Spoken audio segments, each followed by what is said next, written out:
Армысыздар көрермен, арнада QR News. Апта жаңалықтарын қорытындылайтын мен Рахат Жора, бүгін көретіндеріңіз. Кейінгі бір апта бөлімінде әскерге кеткен 2 жас сарбаздың бірі қайтыс болып, енді бірі жан сақтау бөлімінде жатыр. 19 жастағы Нұржігіт Әбділпат пен 21 жастағы Өсербай Ақанның ата-анасы кінәлілердің сотталуын талап етіп отыр. Қазақстан Республикасының Ішкі істер министрлігі сарбаздардың жақындарына көңіл айта отырып, шекістің шешімін шығаратындарына сөз берді. Елімді қорғаймын деген мақсатпен әскерге кеткен сарбаздар өздерін қорғай алмауда. Күз мезгілінде Аягөз қаласына әскерге кеткен 21 жастағы Өсербай Ақанның денесі өлі күйінде табылса, мамыр айында Жамбыл облысына отандық борышын өтеуге кеткен 19 жастағы Нұржігіт Әбділпат жан сақтау бөлімінде жатыр. Нұржігіттің ата-анасы Қасым-Жомарт Тоқаевқа тікелей жолдау жасады. Нәтижесінде ел президенті жауапты органдарға тапсырма беріп, мәселені бей-жай қалдырмайтынын жеткізді. Қос сарбаздың жақындары кінәлілердің сотталуын не жазаға тартылуын талап етіп отыр.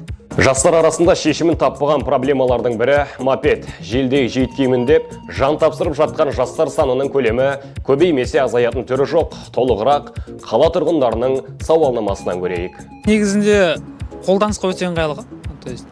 Жолдарда кішігірім, өте кішкентай жолдарды алады, адамға ыңғайлы, жалғыз адам үшін. Бірақ Қазақстанда маған бір ұнамайтыны оларға номер берілмейтіндігі, және кімдікі екенін анықтай алмайсың. Сосын заң бұзушылық мопедистерде өте көп. На самом деле отношусь скорее негативно, потому что, во-первых, я понимаю, конечно, что людям важно иметь некоторые увлечения в городе, какие-то интерактивности, там велосипеды, мопеды, все дела. Ребят, которые сами очень молодые, не совсем умеют управлять всеми этими средствами и, соответственно, попадают в большое количество инцидентов, страдают сами, очень много случаев, когда они сами прям даже до смертельного.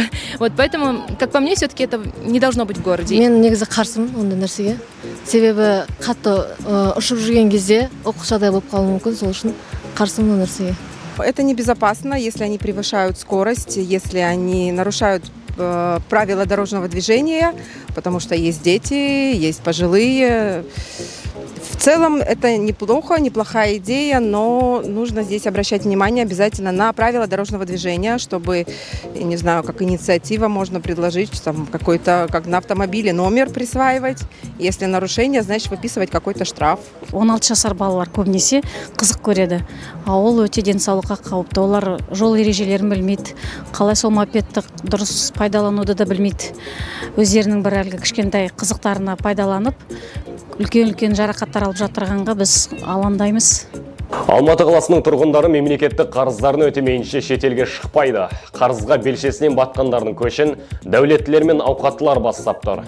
Алматы жылу жүйесі мекемесінің коммерциялық директорының айтуынша, жеке тұлғалардың мемлекеттік алдындағы қарызы орта есеппен 880 миллион теңгені құрайды.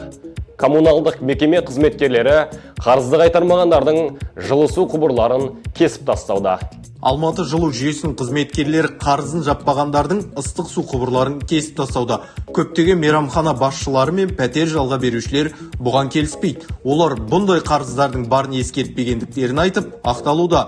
Алматы жылу жүйесі мекемесінің инженер-инспекторы Нұрлан Сапар ескертуімізді елемей есептеуіш құралдарды көрсетуден бас тартқаннан соң су құбырларын кесуімізге тура келді деп отыр.